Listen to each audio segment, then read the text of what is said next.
মাঝের আঙুলটা একটু এখানে একটু উঁচা দেখা যাচ্ছে এবং বাঁকা, ঠিক না? কিন্তু এটা ডান হাত, এটা হচ্ছে বাম হাত। বাম হাতটা আবার ঠিক আছে। একটু উল্টো করেন তো, উল্টো এটাও করেন। আবার এখানে নেল পালিশও দিচ্ছে, সুন্দর নেল পালিশ, কিন্তু দেখা যাচ্ছে যে এটা অসুন্দর হয়ে বসে আছে। কি হয়েছে বলেন তো একটু। আপনি কোনো বনাজি চিকিৎসা করেন নাই, বৌদ্ধ চিকিৎসা করেন নাই?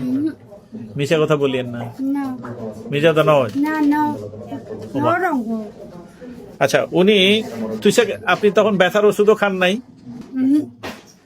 তাহলে 1.5 বছর আগে তার এখানে কি আছে, তার হচ্ছে PIP joint, proximal PIP joint, তার এখানে ডিসলোকেশন হয়েছিল।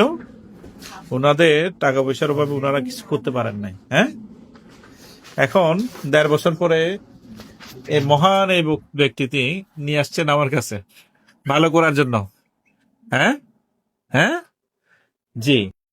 তাহলে এই রোগীটির তার হচ্ছে প্রক্সিমাল পিআইপি জয়েন্টটা ডিসলোকেটেড হয়ে বসে আছে। ওনার এটা আমরা সোজা করে দিতে পারবো। সোজা করার পরবর্তী উনি কতটুকু মুভ করতে পারবে সেটা একটু দেখার বিষয়। ঠিক আছে, তা আপনারা যদি রাজি থাকেন তাহলে আমরা সে চেষ্টা করব।